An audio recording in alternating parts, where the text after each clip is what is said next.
Funny thing, I actually almost forgot to review this one, but here we go.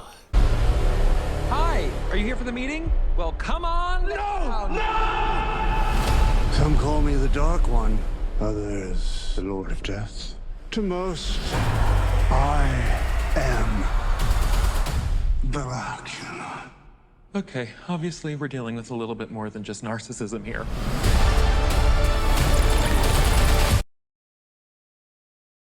And today we have Renfield. Renfield, you've probably heard about it. I mean, granted, by the time that my review comes out for it, it's been out for, weeks now? It's already come out, it's had its day in the sun. I don't think anybody's really talking about it as much anymore. I definitely missed my window, but I did make that pact to review the films I see in theaters, and this was a release from this year that has some pretty big stars behind it, and honestly, from like a conceptual standpoint, I was on board with. I think the trailer shows just enough. You gotta watch the Red Band trailer though, because otherwise it kind of feels weird and just kind of like PG-13 TV cop drama show or whatever. But yeah, this follows the story of Renfield. That's why the movie's called Renfield, who is played by Nicholas Hoult, who I think I covered recently when I reviewed the menu. He's the star of this. He's Renfield, who's basically the familiar, if you don't know what a familiar is, boom, of Dracula, who is played impeccably as always by, come on, he's the reason you're coming to see this, Nicolas Cage. It's Nicolas Cage.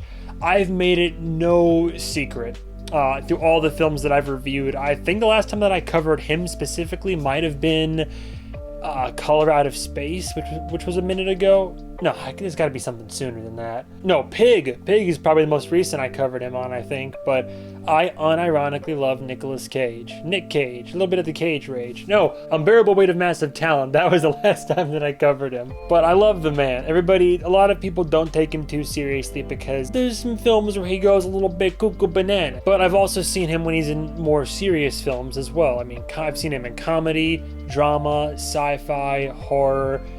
I've seen him do everything from wacky, zany, unbelievable characters to very grounded, deeply rooted, profound characters. I think he's been snubbed for an Oscar on multiple occasions.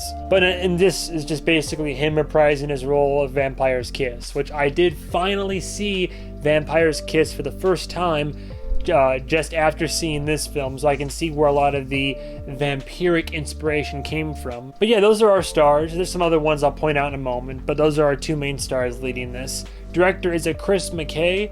I don't know why the name rings such a bell. I feel like I've covered him at some point before, but I can't place him. Films he's done, not a whole lot, but he did direct that Tomorrow War movie that was on Amazon, and he also did Lego Batman. And Lego Batman, I don't know why, I've seen all the clips, I've seen all the memes, but I haven't just sat down and watched Lego Batman, but I always hear nothing but great things about it. And I do have like a couple complaints about his direction in this, but for the most part it's good and it works. But overall, literally, Renfield is getting to the point where he's like, there's got to be more to life than just serving my master. And this is as he says in the trailer, he's trying to get out of a toxic relationship. And thanks to a support group and other friends that he meets along his journey and all this, he discovers that, hey, if I stop serving my master, he won't grow to full power. There's really a story in here about identifying and trying to get out of toxic relationships and realizing if you're a codependent person and learning that it's okay to accept that, but also that you need to like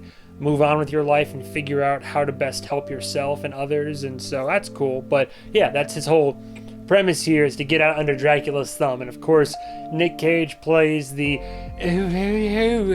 suck your blood, like narcissistic, evil as all get out, just like the Nick Cage-iest Dracula you can imagine. Now, I will say there's a caveat there. Like, it is fun and violent, very violent in fact, but sometimes it's a little bit stupid, it's a little bit silly, but they're going for like zany for sure. The violent part leads into like a kind of a partial con I have with the film as well. I guess we're bouncing back and forth between pros and cons here. I love violence in my films, and I'm glad they don't shy away from it in this one, but what plays to its strength also plays to its weakness in this film, because the violence is purposefully over the top to almost beyond the comical sense. I mean, people are getting like limbs sliced or ripped off, like faces ripped off, holes punched through them, And the kicker is that, like, that's cool that they're going so violent as you would and should in anything involving vampires and Dracula, Vlad the Bitch Dracula. But, like, you know, whenever any of this happens, there's an obscene amount of blood, geysers of blood, if you will, and the sound that accompanies it, and the spraying, and just keeps going, and just the blood just splooging all over the screen. It's just like, it's laughable. And it's entertaining, but it's laughable. And the one biggest peeve of mine with this film is that they use this one sound effect, and you catch it in the first few minutes, and then I just kept hearing it throughout the rest of the film. Anytime contact is made during a fight, during these pretty cool choreographed fight scenes, I don't care if it's a slap to the face, a punch in the nose, a kick to the abdomen, they keep using the same, the same, not like that exactly, but it's the same crunching sound effect for every single punch or blow or kick. It's just like crunch, crunch, like, it's just, I don't know. It annoyed the piss out of me. I thought it was fairly uninspired. Sorta tries to be a drama here and there, but mostly a comedy.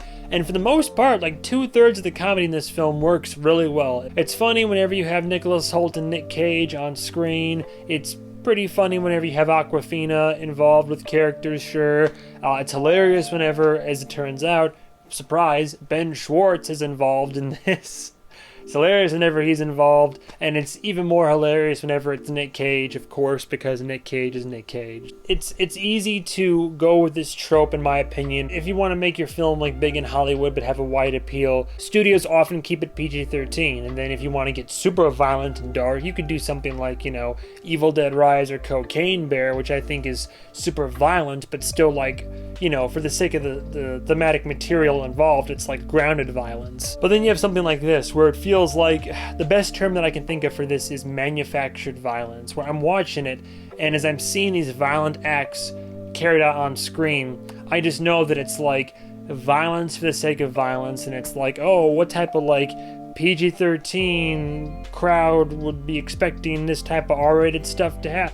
It's hard to put into words, but it's like when people are just getting arms ripped off and beaten with them, and then faces ripped off and blood gushing out like geysers and crunching, like all this type of stuff going on. I don't know, it's so hard to, I don't know if I'm relaying this properly, but it felt manufactured. It feels like whenever Hollywood's like, whoa, look at this edgy, violent film we're doing, look how it's, oh, look at this cool, violent stuff is happening, whoa, we're ripping arms off, we're slicing people up for you, we're spewing blood at you, and I'm just like, okay, cool, but like, I mean, even I would like this to be a little bit more grounded, you know? I mentioned I had a gripe with directing. I think during some of the action scenes, it has that, I always say, like, Captain America Winter Soldier syndrome, or a Marvel film thing. Other films do it too, but any film that in your action scenes, you got the shaky camera going on, right? And you have, like, the quick cuts, and you have shakes, and you have, like, quick this and that, and it's not always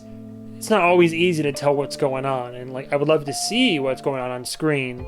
You don't need to give me an Alejandro Iñárritu tracking shot, but just like some stability, focus on your shot for more than like a second or two at a time, and just give me some clear idea of what's going on screen. I've heard other reviewers mention this, and I'll say it as well. I appreciate what they were trying to go for, but there's a whole thing, like a B storyline about this like big crime syndicate family in the city, but they're really kind of like taken for a joke, especially with Ben Schwartz at the helm of things. It's like this crime family angle, and then Awkwafina is like a cop who's trying to do right by her dead father's name. Crime family, cop, dirty cop thing kind of just bogs the film down. I do agree with critics on that. It makes this a little bit messier. I know it's trying to like play into Nicholas Holt's character and make sure that like he meets that side of it, and then there's the whole thing with Dracula and the crime family and all that, and I get what they're going for, but I feel like for a film that's only about an hour 33 minutes, you're pulling it in too many directions here. Based on the trailer and all that, I came here to see like Nick Cage hamming up his Dracula, and the Nicholas Hoult play Renfield, who's trying to get out from under his thumb, and there's the dynamic between the two of them, and the hijinks that ensue, and the comedy and the violence and whatnot.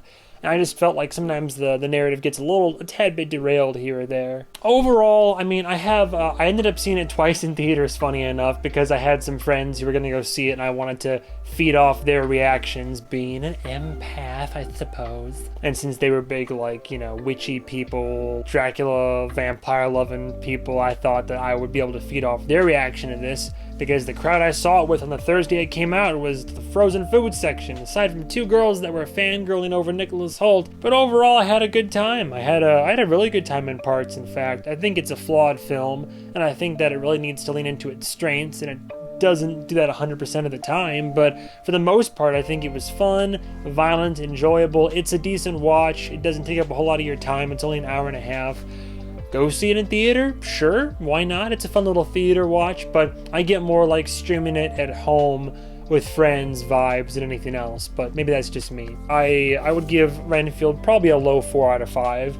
A low 4 out of 5. It's just above average, but it's not good enough to be like fantastic or close to perfection. But I would definitely say that it's a really good time. It's a really good time if you're into that type of stuff. I say this every video now. If you have my similar taste, then just kind of take my word for it. But I mean, look, it's not really a horror film, it's much more comedy. So if you don't mind just, you know, some obviously fake looking over the top violence and you can get past that part of it, then you're still in for a pretty good time. There's some good comedy in there. There's some like good performances overall. I don't know. Usually Awkwafina can be hit or miss, but I liked her enough in this film. I thought she was pretty funny. But of course, I'm going to go see it from Nick Cage. That's bottom line. I don't have too much else to say about Renfield. I almost forgot to review it, not because it was bad or anything, but because I just kept putting it off and off. So I don't know when this is going out there, but here's a review for like a month-old film. Take that for what you will. Thank you guys and gals so much for watching. Stay tuned for the next episode of whatever movie I review. And goodbye, travelers.